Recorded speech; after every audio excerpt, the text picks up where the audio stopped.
Hello students, welcome to our channel.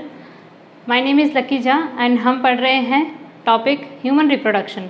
सो देखिए students, last lecture के अंदर जो है वो मैंने आपको फीमेल रिप्रोडक्टिव सिस्टम के बारे में जो है वो बताया था एंड ओवरी की स्ट्रक्चर हमने डिस्कस की थी। एंड ओवरी की स्ट्रक्चर्स में बहुत सारी टर्म्स थी, सो आप लोग उसको ज़रूर रिकॉल कर लीजिएगा, क्योंकि आज का जो टॉपिक है हमारा या जो प्रीवियस जितने भी अपना टॉपिक्स जो चल रहे हैं अभी लगातार, वो सब एक दूसरे से कोरिलेटेड हैं। सो फीमेल रिप्रोडक्टिव सिस्टम देखिए ना केवल ऑर्गन्स को पढ़ने का एक ज़रिया है, यहाँ पर हमें बहुत सारे प्रोसेस जो है वो भी पढ़ने को मिलेंगे। तो रिप्रोडक्शन का कंप्लीट प्रोसीजर, जैसा मैंने पहले भी बताया आपको कि फीमेल रिप्रोडक्टिव सिस्टम पर ही मेजरली डिपेंडेंट है, ठीक है। सो ये ध्यान रखिएगा। सो आज देखिए, आज हम बात करने वाले हैं फीमेल रिप्रोडक्टिव सिस्टम के एक्सटर्नल जेनिटेलिया के बारे में, जो कि है वल्वा। सो जितने भी अभी तक आपने ऑर्गन्स पढ़े फीमेल रिप्रोडक्टिव सिस्टम में, वो सभी इंटरनल ऑर्गन्स थे, ठीक है। तो ऑलरेडी देखा जाए तो फीमेल के अंदर ऑलमोस्ट सारे के सारे ऑर्गन्स जो होते हैं वो सभी इंटरनल ही रहेंगे, लेकिन आज यहाँ पर हम वल्वा के बारे में डिस्कस करने वाले हैं स्टूडेंट्स। यानी फीमेल में आउटर मोस्ट सरफेस से अगर देखा जाए तो आउटर मोस्ट उसके कौन कौन से ऑर्गन्स आपको दिखाई देते हैं।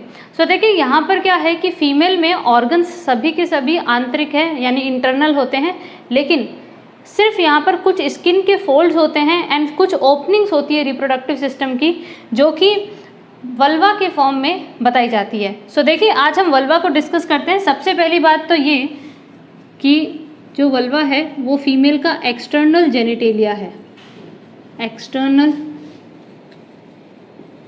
जेनिटेलिया ऑफ फीमेल, ठीक है। यानी कि मादा का बाह्य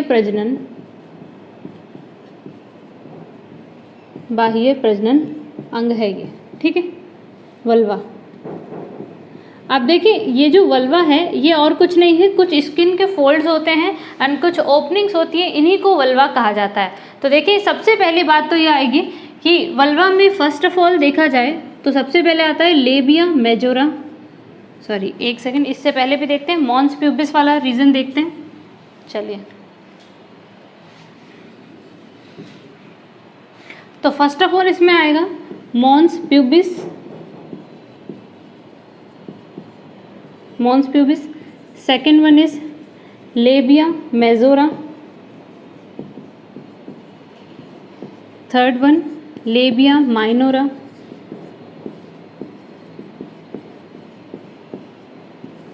ठीक है। सबसे पहले इन तीन पे बात डिस्कस करते हैं। देखिए स्टूडेंट्स, मॉन्स प्यूबिक रीजन जो होता है, ठीक है, तो प्यूबिक रीजन जो है वो मेल और फीमेल दोनों में कॉमन होते हैं, ठीक है। तो मेल के अंदर अगर देखा जाए तो मेल में पेनिस के जस्ट ऊपर वाला जो पार्ट पाया जाता है जहाँ पर हेयर्स प्रेजेंट होते हैं, जो कि प्यूबर्टी फेज में हेयर्स अपीयर होना स्टार्ट होते हैं, उसे कहा जाता है प्यूबिक रीजन, ठीक है। तो मॉन्स प्यूबिक रीजन जो है वो फीमेल में वो पार्ट है जो कि जस्ट वेजाइना जो है उसके जस्ट अपर पार्ट में बाहर की साइड पे जो है वो आपको हेयर वाला स्ट्रक्चर जहाँ पे मिलेंगे वो होगा मॉन्स प्यूबिस रीजन। तो हेयर जोन होता है, ठीक है। तो यहाँ पर प्यूबिक हेयर जो है मिलते हैं, तो हम ये बोल सकते हैं कि this is pubic hair zone, ठीक है, this is pubic hair zone, okay. And अब सेकंड नंबर पे बात की जाए तो फीमेल्स के अंदर देखते हैं तो लेबिया मेजोरा एक स्किन के फोल्ड पाए जाते हैं। तो ये जो मैंने लिखे हैं लेबिया मेजोरा एंड लेबिया माइनोरा, ये दोनों के दोनों जो है वो स्किन के कुछ फोल्ड होते हैं। बस दोनों में डिफरेंस इतना सा होता है कि लेबिया मेजोरा जो है ये थोड़ी सी थिक स्किन होती है, ठीक है। लेबिया मेजोरा जो है वो थोड़ी सी थिक स्किन होती है, मोटी सी होती है, ठीक है। तो आप देख सकते हैं कि ये वाला जो कंप्लीट पार्ट है इसे कहा जाता है लेबिया मेजोरा, ठीक है। यह लेबिया मेजोरा स्किन की मोटी फोल्ड होती है जो कि फीमेल रिप्रोडक्टिव सिस्टम को बाहर से कवर करके रखती है, प्रोटेक्ट करके रखती है। अब देखिए स्टूडेंट्स, इसको लेबिया मेजोरा जो है ये बहुत ही इंपॉर्टेंट चीज़ है, क्योंकि इसे कहा जाता है it is homologous to scrotum, homologous to scrotum. जो क्वेश्चन आएंगे मैं सिर्फ उसके ऊपर बात कर रही हूँ, ठीक है। तो एक्चुअल में जो चीज़ें पूछी जा सकती है, अब ये तो बहुत कॉमन सी चीज़ है कि बात याद कर ली कि labia majora outer most fold होती है वगैरह सब कुछ है, लेकिन मेल और फीमेल रिप्रोडक्टिव सिस्टम में जो है समानताएं, सिमिलैरिटीज़ पूछी जाएंगी, ये ध्यान रखिएगा। तो लेबिया मेजोरा देखो मेल का जो स्क्रोटम होता है यानी वृषण कोश जिसमें टेस्टिस बंद रहते हैं, पता है आपको, ठीक है। तो स्क्रोटम जो होता है वो अपने अंदर टेस्टिस को रखता है। अच्छे से समझा रखा है आपको, स्टार्टिंग के लेक्चर्स में बता रखा है ना। तो स्क्रोटम के अंदर जिस तरह से टेस्टिस बंद रहते हैं, ठीक है, प्रोटेक्ट करके रखता है, उसी तरीके से वेजाइना को बाहर से कुछ फोल्ड्स जो है स्किन के वो कवर करके रखते हैं, जिसे कहा जाता है लेबिया मेजोरा। प्रोटेक्ट इसने भी किया एक ऑर्गन को, इसने भी ऑर्गन को प्रोटेक्ट किया, वेजाइना को कवर कर रहेंगे, ठीक है, ये ध्यान रखना। सो इसी वजह से ये स्क्रोटम के होमोलोगस होता है, वृषण कोश के समजात माना जाता है, समझे, ये ध्यान रखिएगा। And next one students, next बढ़ते हैं अपन लेबिया माइनोरा पे।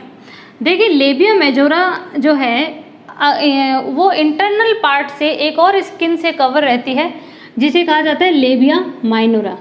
देखिए लेबिया माइनोरा जो होती है ये इरेगुलर, एक मतलब एक स्ट्रेट मसल नहीं होती है, ठीक है ना। तो ये इसकी जो स्किन होती है ये बिल्कुल पतली सी होगी एंड इंटरनल पार्ट में पाई जाएगी लेबिया मेजोरा के। तो लेबिया मेजोरा से नीचे लेबिया माइनोरा। इसको ऐसे याद रख लेना, जैसे हम मेजर एंड माइनर बोलते हैं ना, तो मेजर का मतलब क्या होता है, जो मेन है या लार्ज पार्ट है। तो लेबिया मेजोरा जो है वो थोड़ी सी थिक स्किन होती है एंड लेबिया माइनोरा जो है वो उसके नीचे छोटी स्किन होती है, लेकिन ये इरेगुलर होती है, ठीक है ना, इरेगुलर सी होती है। आप देखिए इसको यहाँ पर, यहाँ मैंने ड्रॉ किया, ये इरेगुलर सी ये स्किन होती है लेबिया माइनोरा। ओके, ऐसा होगा। अब देखिए लेबिया माइनोरा के अंदर की तरफ अगर स्किन में देखा जाए तो दो तरीके के ऑरिफिक्स जो है वो देखने को मिलते हैं। ऑरिफिक्स का मतलब होता है स्टूडेंट्स ओपनिंग, ठीक है, दो तरीके की जो है वो ओपनिंग्स देखने को मिलती है। अब फीमेल के अंदर ध्यान रखना कि जो रिप्रोडक्टिव ओपनिंग है यानी वेजाइनल ओपनिंग है वो अलग होती है, और जो यूरिनरी ओपनिंग है, यूरेथ्रा जो है वो अलग ओपन होता है। तो देखिए यहाँ पर फीमेल के अंदर जो है दो तरीके की ओपनिंग्स देखने को मिलेंगी। सबसे पहले तो वेजाइनल ओपनिंग, इसको वेजाइनल ऑरिफिक कहा जाता है, ठीक है, वेजाइनल ऑरिफिक पाया जाएगा। एंड साथ ही साथ में यहाँ पर आप देखें कि फीमेल्स के अंदर जो है वो यूरिनरी ओपनिंग जो होती है वो अलग पाई जाएंगी, ठीक है, यूरिनरी ओपनिंग जो होती है वो अलग पाई जाएंगी। तो वेजाइनल ओपनिंग की सबसे पहले बात करते हैं यहाँ पे। सो ध्यान रखिएगा कि जो वेजाइनल ओपनिंग है ये एक मेम्ब्रेन से कवर रहती है, ठीक है। तो यहाँ देखो हाइमेन, ये एक छोटी सी मेम्ब्रेन है स्टूडेंट्स, जो कि वेजाइनल और ऑरिफिक जो है, जो वेजाइना की ओपनिंग है उसको पार्शियली कवर करके रखती है, ठीक है। ये क्वेश्चन बना हुआ है एग्जाम में कि हाइमेन जो है वेजाइनल ओपनिंग को पार्शियली कवर करती है या कंप्लीटली कवर करती है। सो ये ध्यान रखिएगा कि हर फीमेल के अंदर हाइमेन जो होती है वो पार्शियली ही कवर करके रखती है वेजाइनल ओपनिंग को, ठीक है, ये ध्यान रखिएगा। लेकिन eight the time of copulation, ठीक है, जब सेक्सुअल इंटरकोर्स का समय आता है तो सेक्सुअल इंटरकोर्स के दौरान जो है वो हाइमेन टूट जाती है, ठीक है ना, हाइमेन जो है वो रप्चर हो जाती है एंड फिर उसके बाद हाइमेन जो है वो नहीं पाई जाएगी, ये ध्यान रखिएगा। सो हाइमेन जो है वो वेजाइनल ऑरिफिक को जो है वो पार्शियली कवर करके रखेगी, आधा कवर करके रखती है, ठीक है। तो ये हाइमेन हो गई, देखो, ठीक है, ब्लैक से मैंने मार्क कर रखा है, ये चीज़ ध्यान रखिएगा। एंड आगे जा कर के हम बात करें तो इनके अंदर क्या होता है कि देखें कि फीमेल के अंदर जो है जहाँ पर आपको वेजाइनल ऑरिफिक मिलेगा उसके जस्ट पास में आपको बार्थोलिन ग्लैंड्स की ओपनिंग्स भी देखने को मिलेंगी। मैंने आपको बताया था कि फीमेल की वेजाइना के अंदर जो है वो बार्थोलिन ग्लैंड्स पाई जाती है, जो कि एक फ्लूइड सिक्रीट करती है जिसके कारण कॉपुलेशन में मदद मिलती है, ठीक है। तो बार्थोलिन ग्लैंड्स जो है जो कि वेजाइना के अंदर प्रेजेंट होती हैं वो जो है उनकी ओपनिंग्स भी बाहर की तरफ देखने को मिलेगी। तो आप यहाँ पर ये मैं मार्क कर रही हूँ कि ये जो आप देख रहे हैं ओपनिंग्स, ये है opening of Bartholin gland, opening of Bartholin glands, ठीक है स्टूडेंट्स, इसको अच्छे से देखिए। ओपनिंग ऑफ बार्थोलिन ग्लैंड्स जो है वो फीमेल रिप्रोडक्टिव सिस्टम के अंदर जो है वो बाहर से वल्वा में प्रेजेंट होंगी।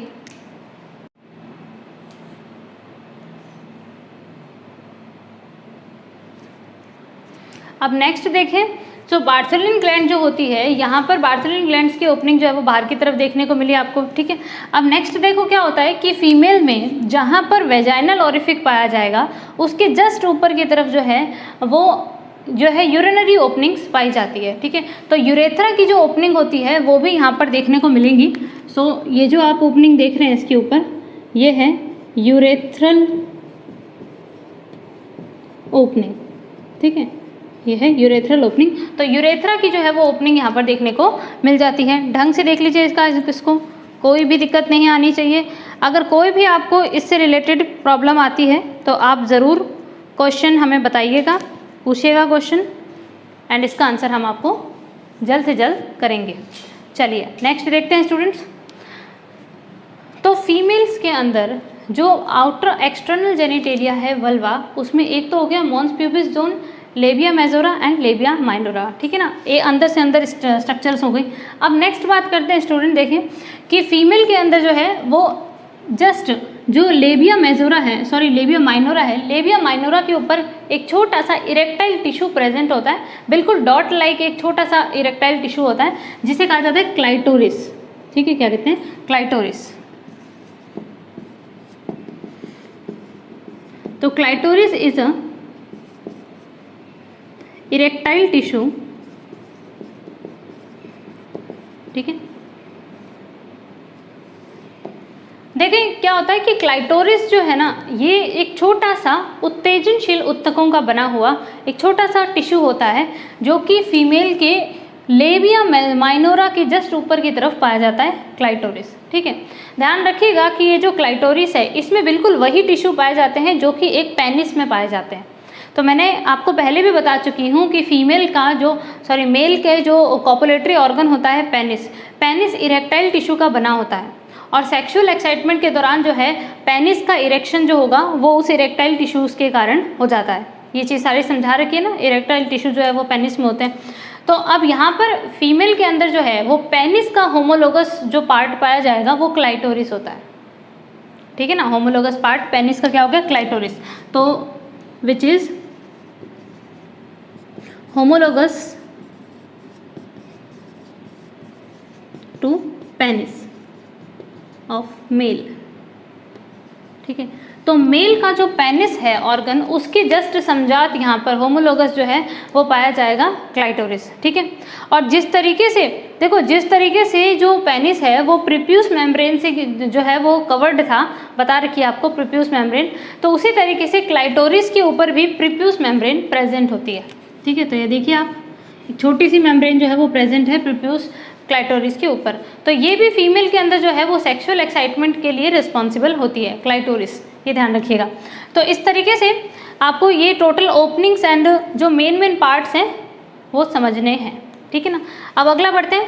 देखिए क्या होता है कि पीछे की तरफ अगर अपन देखें कि फीमेल में आगे फ्रंट में तो वेजाइनल ओपनिंग होगी, लेकिन डॉर्सल साइड के अंदर जो है वो फीमेल्स के अंदर एनस प्रेजेंट होगा।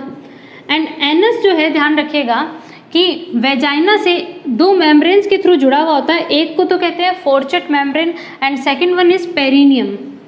तो अपर साइड में वेजाइना के जस्ट अपने लेबिया माइनोरा से नीचे की बात करें तो लेबिया माइनोरा से नीचे जो है वो फोरचेट मेम्ब्रेन पाई जाती है, एंड अगला पेरिनियम मेम्ब्रेन होती है जो कि जो वेजाइना है एंड मतलब वल्वा जो होते हैं, वल्वा को कनेक्ट करती है एनस से, ठीक है ना। तो इस तरीके से फीमेल का जो एक्सटर्नल जेनिटेलियल पार्ट है वो कंप्लीट होता है, बाह्य जनन अंग वाला भाग कंप्लीट हो गया, ओके। सो आप इस चीज़ का स्क्रीनशॉट ले लीजिएगा, एंड अगर कोई भी डाउट आता है तो मैं अगेन बोल रही हूँ आपको कि आप ज़रूर पूछ सकते हैं हमसे, ठीक है। चलिए आगे बात करते हैं। आप देखिए स्टूडेंट्स, अब हम एक टॉपिक के बारे में पढ़ने वाले हैं जो कि है oogenesis के बारे में। चलिए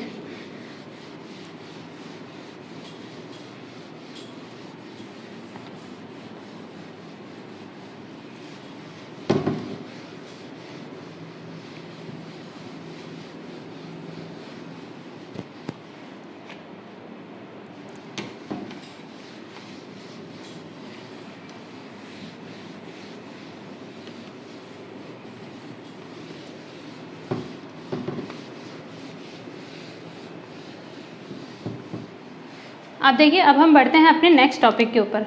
देखिए स्टूडेंट्स, ये टॉपिक जो है वो कल के टॉपिक से एकदम, जो अपने लास्ट लेक्चर था, लास्ट लेक्चर से ही जो है वो रिलेटेड है। तो मैंने आपको जो है वो लास्ट लेक्चर के अंदर ओवरी की स्ट्रक्चर करवाई। ओवरी की स्ट्रक्चर में मैंने आपको बहुत सारे फॉलिकल्स पढ़ाए थे, पुटक, ठीक है ना। खूब सारे जो है वो पुटअप पढ़ाए थे, ग्राफियन, प्राइमरी, सेकेंडरी, खूब सारी चीज़ें पढ़ाई थी। एंड वहाँ पर मैंने कुछ प्राइमरी oocyte के बारे में, सेकेंडरी oocyte के बारे में डिस्कशन किया था। सो आज का जो प्रोसीजर है वो हम पढ़ने वाले हैं एग फॉर्मेशन, ठीक है। नॉर्मल लैंग्वेज में देखा जाए एग फॉर्मेशन, इसे हम बोलते हैं oogenesis, oogenesis, अंड जनन।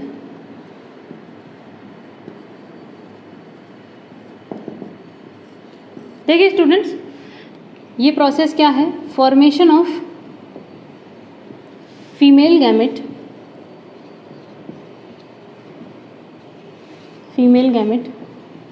into ovary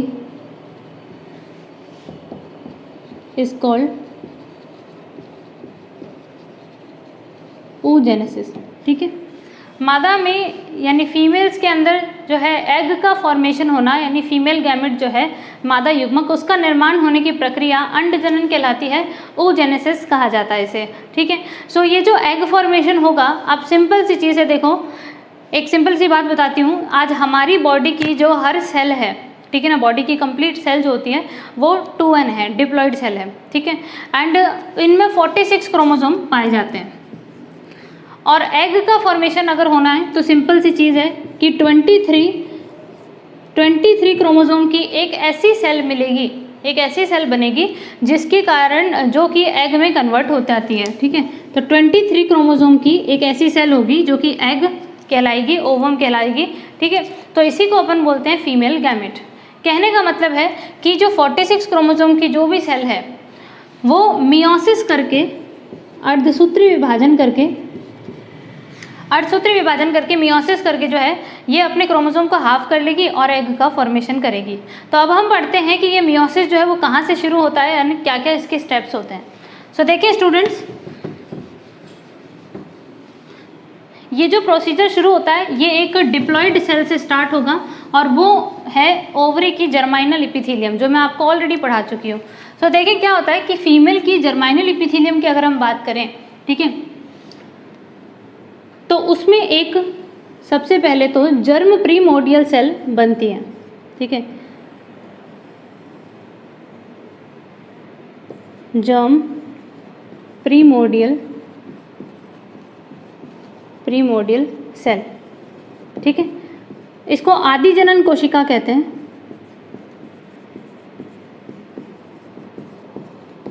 आदि जनन कोशिका इसे कहा जाता है। तो सबसे पहले जो अंडाशय है उसकी एक सेल जो है जर्माइनल इपिथीलियम की एक सेल मॉडिफाइड हो जाती है और वो जर्म प्रीमोर्डियल सेल कहलाती है। ये जर्म प्रीमोर्डियल सेल जो है बस न्यूट्रिशन गेन करके थोड़ा सा बड़ा हो जाती है, इस वजह से ये अदर सेल से डिफरेंट हो जाती है। अब ये जो जर्म प्रीमोर्डियल सेल है, ध्यान रखिएगा कि ये जो है जन्म से पहले ही बन जाती है। एंड जन्म से पहले ही यानी एम्ब्रियोनिक स्टेज के अंदर ही ये सेल माइटोसिस करके बहुत सारी oogonia का फॉर्मेशन कर लेती है, ठीक है। माइटोसिस करके यानी कि समसूत्री विभाजन करके ये खूब सारी 2n सेल्स का, डिप्लॉइड सेल्स का फॉर्मेशन कर लेती है। बहुत बार माइटोसिस होता है, ठीक है ना, 1 2 बार 3 बार, बहुत बार माइटोसिस जो है वो चलता रहेगा। लेकिन ये जो स्टेज है, ये ध्यान रखना, ये बिफोर बर्थ हो रहा है, ठीक है ना। तो जन्म से पहले ही एम्ब्रियोनिक स्टेज में ये माइटोसिस होने लगता है। और साथ ही साथ में जो अब जिन सेल्स का फॉर्मेशन हुआ है, हम 1 2 बार और माइटोसिस करवा देते हैं इसमें, देखिए तो माइटोसिस काफ़ी बार होगा इनमें।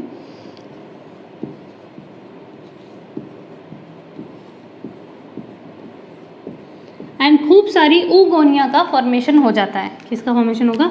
oogonia का, ठीक है, ठीक है, oogonia बन जाती है। तो बहुत सारी oogonia जो होती है ये जन्म से पहले ही बन जाती है। मिलियंस ऑफ oogonia जो है वो जन्म से पहले बन जाएगी। एंड जन्म के बाद में आफ्टर बर्थ जो है वो एक भी oogonia का फॉर्मेशन नहीं होता है, ठीक है, इस चीज़ का ध्यान रखना। आफ्टर बर्थ जो है वो एक भी oogonia का फॉर्मेशन नहीं होगा। अब देखिए स्टूडेंट्स, क्या होता है कि जैसे ही फीमेल का जन्म हुआ, ठीक है, तब से लेकर के प्यूबर्टी फेज आने तक, यानी कि जन्म से लेकर के 14 साल तक की एज तक जो है ये oogonia जो है ये ग्रोथ फेज में एंटर करती है। यानी कि ये सभी के सभी जो है वो ग्रोथ फेज में एंटर करेंगी।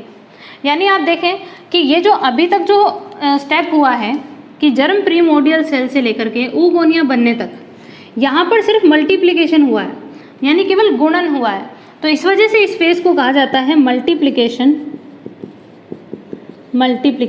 फेज, गुणन प्रावस्था कहा जाता है इसको। ठीक है,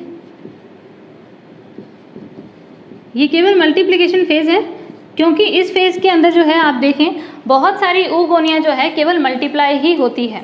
ठीक है ना, तो ये बिफोर बर्थ हुआ। अब आफ्टर बर्थ जो है ये सभी oogonia जो है वो एक एक करके ग्रोथ फेज में एंटर करती रहेंगी। तो अभी मैं आपको बता रही हूँ कि जैसे मान लो एक oogonia जो है वो ग्रोथ फेज में एंटर कर गई। ठीक है, एक oogonia ग्रोथ फेज में एंटर कर गई और इसने अब ये अपना साइज जो है वो काफ़ी बड़ा कर लेगी।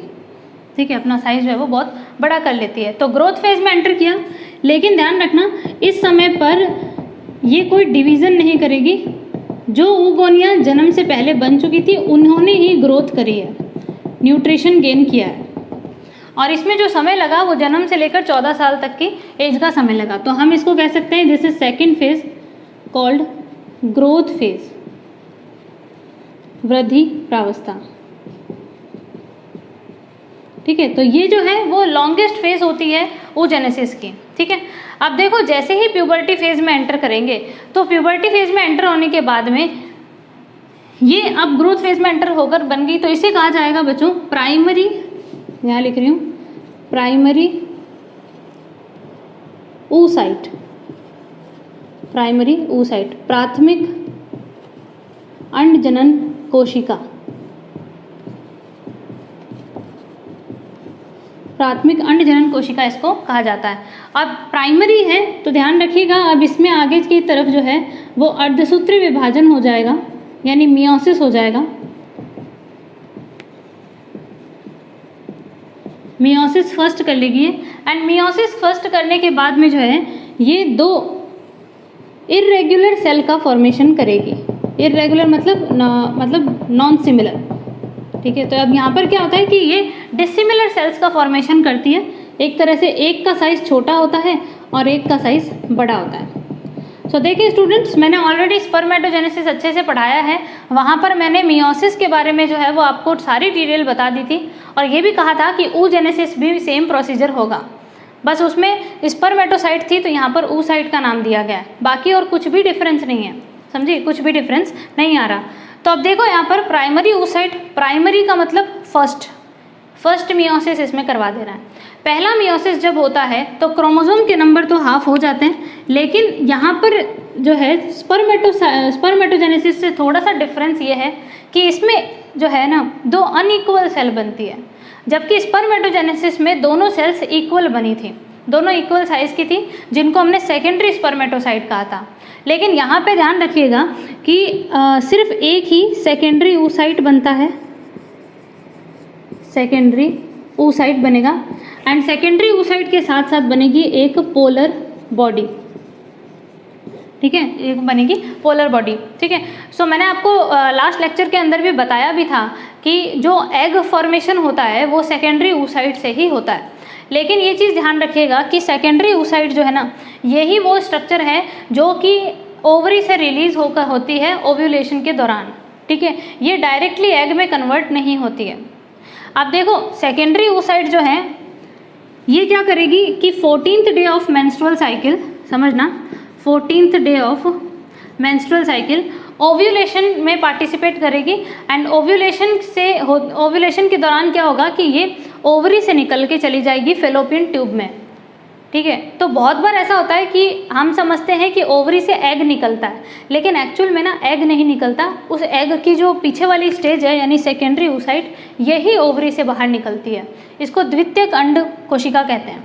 ठीक है, तो द्वितीयक अंड कोशिका जो है सेकेंडरी oocyte वो निकलेंगी ओवरी से और चली जाएंगी फेलोपियन ट्यूब में। अब देखो होगा क्या आगे, होना तो ये चाहिए था कि सेकेंडरी oocyte मियोसिस सेकेंड करके एक एग का फॉर्मेशन कर ले,